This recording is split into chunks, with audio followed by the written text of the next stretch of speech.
Hi மக்களே, நீங்கள் cake சாப்பிடும்போது எக் ஸ்மெல் அடிச்சு அப்படின்னு சொன்னால் நீங்கள் வந்து எக்கை பீட் பண்ணும்போது அதில் வந்து வெனிலா எசன்ஸ் சேர்த்துக்கோங்க. ஸோ அப்போ பார்த்தீங்கன்னா எக்கோட ஸ்மெல் வந்து கம்மியாகும். இன்றைக்கி நம்ம பார்த்தீங்கன்னா சாக்லேட் ப்ரௌனி தான் நாங்கள் பண்ணிகிட்ருக்கோம்.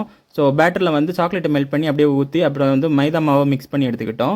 ஸோ உங்களுக்கு சாக்லேட் ப்ரௌனி வந்து ஒழுங்காக வரலையா, மேலே ஃபஜ்ஜியாக வரலையா, ஸோ அதுக்கான சீக்ரெட் அண்ட் டெக்னிக்கை வந்து நாங்கள் ஃபுல் வீடியோ சேனலில் போட்டிருக்கோம். அதோட லிங்க் வந்து கீழே பின் பண்ணி வச்சுருக்கோம், போய் செக் பண்ணி பாருங்கள், உங்களுக்கு யூஸ்ஃபுல்லாக இருக்கும். ஸோ பேட்டரை நல்லா மிக்ஸ் பண்ணி எடுத்துக்கணும். ஸோ ப்ரீ ஹீட் பண்ண அவனில் வந்து 22 மினிட்ஸ் வந்து நம்ம பேக் பண்ணி எடுத்துக்கிட்டோம்.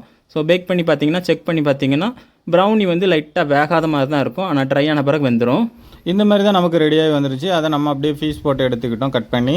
ஸோ நீங்கள் பார்த்தாலே தெரியும், கிரிங்கிள் டாப் அழகாக தனியாக ஒரு கலரில் தெரியும். கீழே இருக்க சாக்லேட் வந்து வேறு கலரில், மேலே கிரிங்கிள் டாப் வேறு கலர்லையும் இருக்கும். இது மாதிரி ப்ரௌனிஸ் வேணும்னா ஸ்க்ரீனில் வர நம்பரை கான்டாக்ட் பண்ணிக்கோங்க. ஆல் ஓவர் தமிழ்நாடு டெலிவரி அவைலபிளாக இருக்குது. நெக்ஸ்ட் வீடியோவில் பார்க்கலாம். டாடா.